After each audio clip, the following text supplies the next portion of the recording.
اس سلسلے میں بخاری مسلم میں بھی ایک حدیث آئی ہے.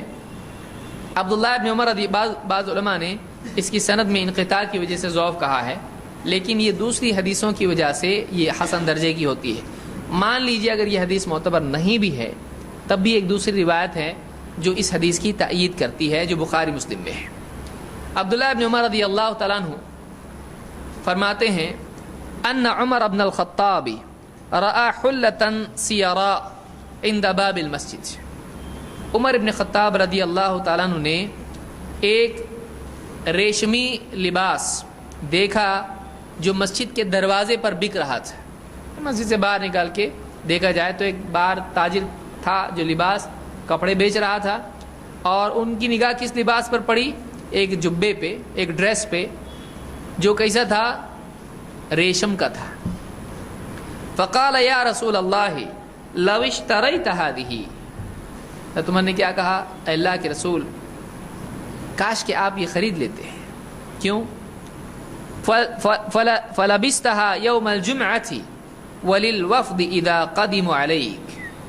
کاش کہ آپ یہ اتنا اچھا ڈریس ہے یہ آپ خرید لیتے تاکہ آپ جمعہ کے دن اس کو پہنتے، اور آپ اس دن پہنتے جس دن لوگ آپ سے وفد ملنے کے لیے آتے ہیں.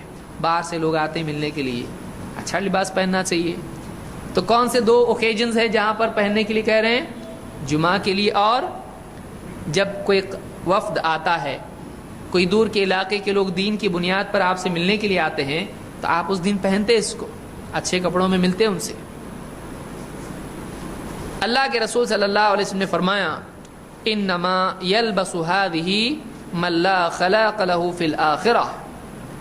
یہ لباس وہ پہنتا ہے جس کا آخرت میں کوئی حصہ نہیں. کون سا لباس؟ ریشم کا. ریشم کا لباس مسلمان مرد پر حرام ہے لیکن عورتوں کے لیے جائز ہے. اسی طرح سے سونا مسلمان مرد پر حرام ہے لیکن عورتوں کے لیے جائز ہے. اب دولہے کیا کرتے ہیں ہمارے؟ کتنے تولے کی انگوٹھی دیں گے، کتنے تولے کا گلے میں ہار ڈالیں گے. ارے تو دولہا ہے کہ دلہن ہے؟ سونا پہننا مرد کے لیے جائز ہے. اب دولہا شادی میں یہاں پہنا اور اس پہ نور علی نور، دونوں ہاتھوں میں مہندی بھی لگایا ہوا ہے. اوہ کیا کہنے، اور پھول بھی ہے اوپر سے اتنا صحرا.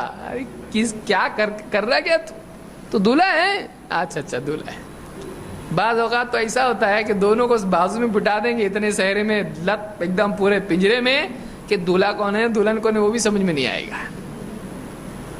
تو مہندی لگانا عورتوں کے لیے ہے.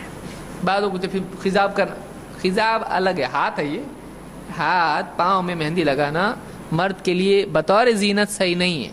ہاں کسی کے پاؤں میں بعض اوقات یہ ہوتا ہے کہ پاؤں پھٹنے لگتے ہیں تو ڈاکٹر اس سے کہتا ہے کہ پاؤں میں آپ مہندی لگا لو تو یہ کیا ہوگا، اس سے ٹھنڈک ہوگی.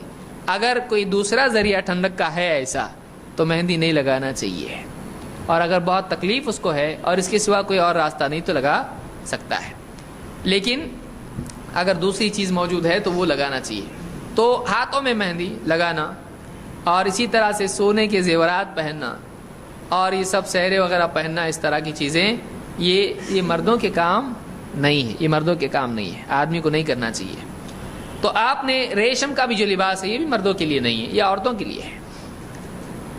ریشم کا لباس آپ نے کہا یہ اس کے لیے ہے جس کا آخرت میں کوئی حصہ نہیں ہے. لیکن یہاں پر استدلال علماء نے کیا کہا، دیکھیے حضرت عمر نے کیا کہا تھا کہ آپ یہ لباس اتنا اچھا ہے، لیجئے کتنا خوبصورت لگ رہا ہے، اور آپ اس کو دو مرتبہ پہنیں، دو اوکیجنز پر، دو مواقع پر آپ پہنیں. ایک تو جمعہ کے دن پہنیں اور دوسرے جب لوگ آپ سے ملاقات کے لیے آتے ہیں باہر سے آپ اس دن پہنیں. آپ نے اس پر تنقید کی کہ نہیں کی؟